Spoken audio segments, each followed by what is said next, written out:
Hey, this is Macy Gray right here on YouKnowIGotSoul.com. Hi, it's Tom for You Know I Got Soul. How are you? I'm good, how are you? I'm doing good. Thank you for taking the time for the interview. We appreciate it.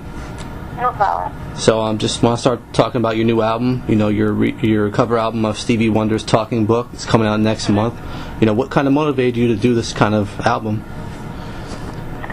I was talking to the producer, Al Wilmer, and we were actually in Poland, of all places, and he was just talking to me about some songs he thought I should do, like, you know, he was pitching me like some real underground, obscure stuff.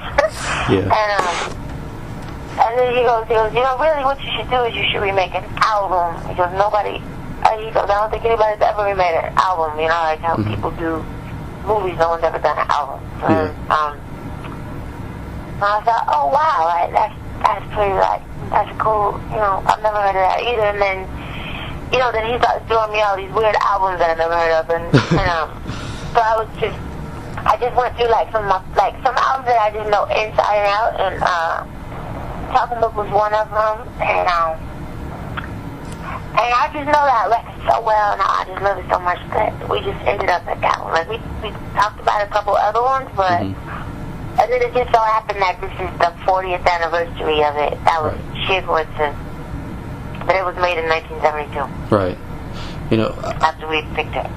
I was reading some quotes where you kind of mentioned this was one of your top 5, you know, favorite albums growing up, and how it kind of shaped you, you know, as you were growing and musically and all that. You know, how do you feel it had really an impact on your life?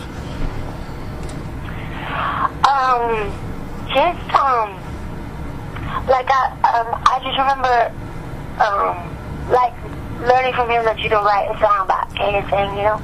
Like, he had a song there called Big Brother, and he has all these crazy love songs, and then Superstition is on there, and he just had, like, a really interesting way of putting his perspective into songs, you know, and they're not all about love, or they're not all political, you know. Right. So I thought he was always a really awesome writer, and then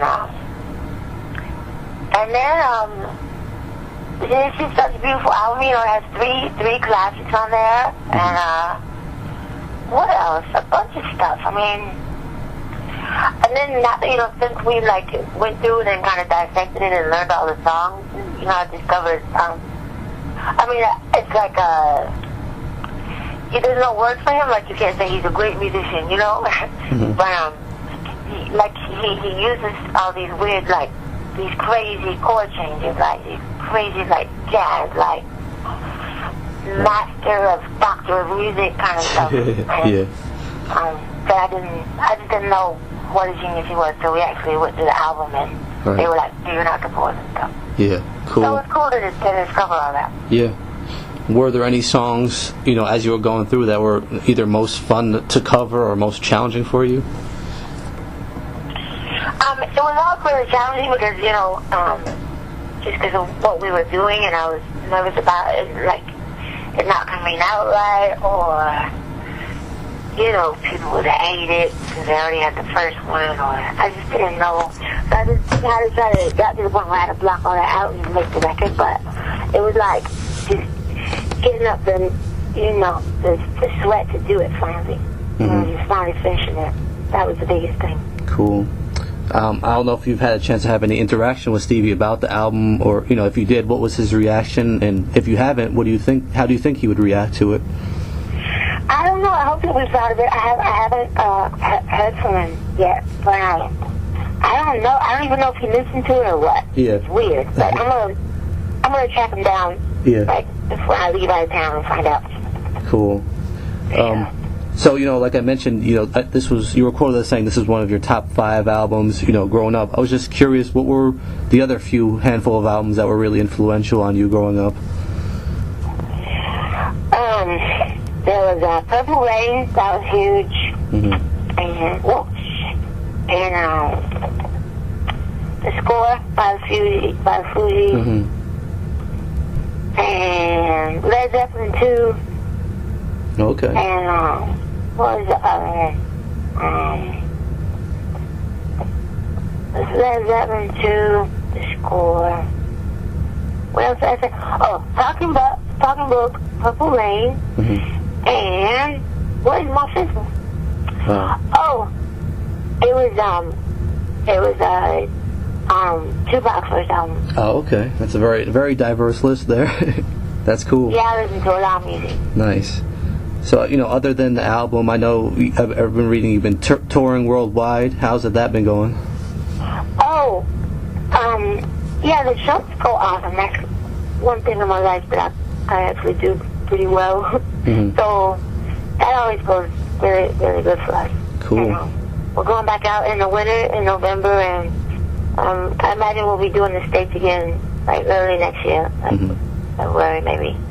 Okay. After the holidays. I know, besides the success you've had here in the States, you've had a ton of success over your career overseas. Do you feel like it's a different love and appreciation for your music overseas? Oh, yeah, it's like night and day.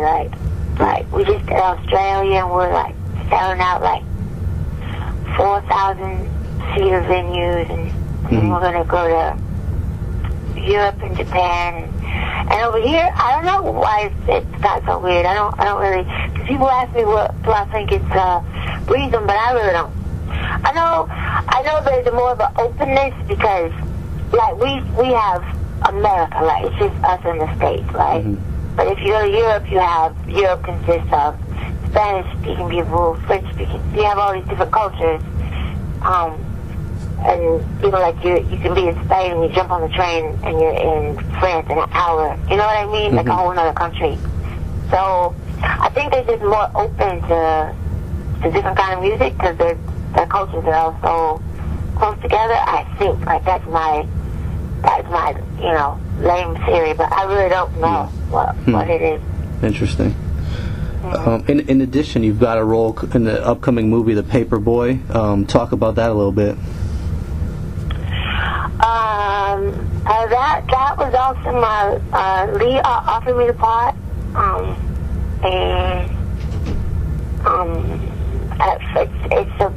my role is Anita. It takes place in the 60s. It's a really nutty, crazy murder mystery.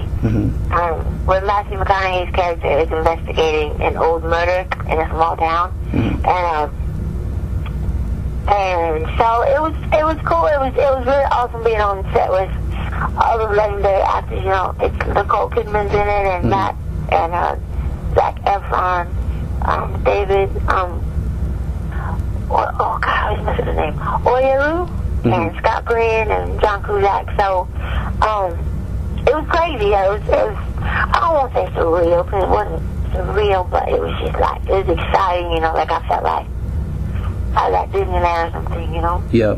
Cool. It was pretty dope. A lot of people know you for your music, but you've had a lot of acting roles over the years. What originally led you to acting?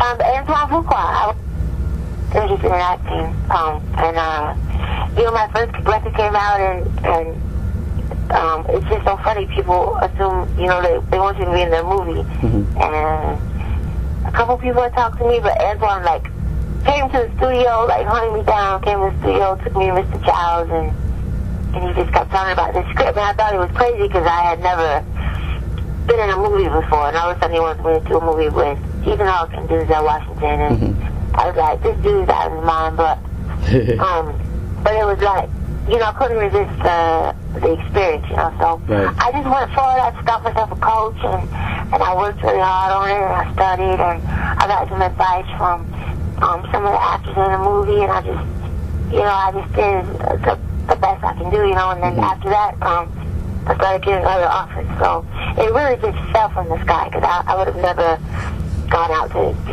in a movie ever. I would have never thought I had the face for it or anything. Cool. So now you have this cover album coming out, the Talking Book cover album. Earlier this year, I know you released another cover album. Next in the future, do you see yourself getting back to original material? Yeah, my next original record is almost done. We're 6 songs deep in it, and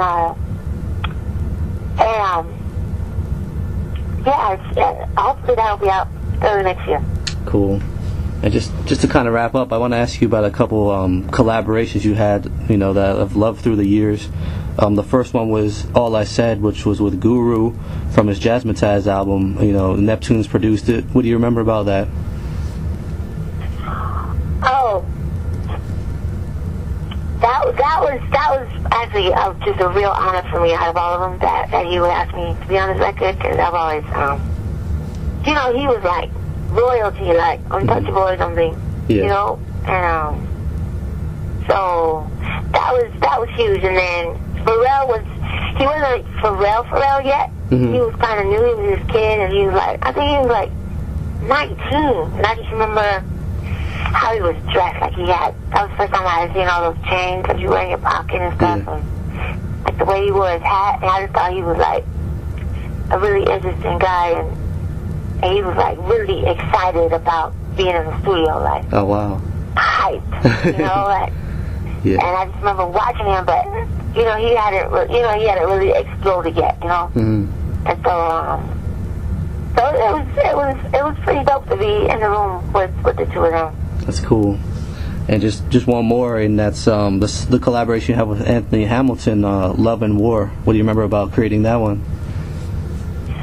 Oh, that was like I used to hang out with and like we all had kind of like a little crew that we all hung out with together, and we were always in the studio and trying to do stuff together, and so he just kind of threw me on that track. I think I just happened to be there that day. Oh, really? Right. Yeah, I think if I hadn't been there, I probably wouldn't be on it. But no, we just started making that record. It was spontaneous for me. I don't know. I think he had been working on it for a while. Yeah. Okay. Cool. Yeah. So that's all the questions we got for you. Anything you'd like to add? No, that's it. Just just check out. Just definitely get the record and the movie. They're both worth checking out.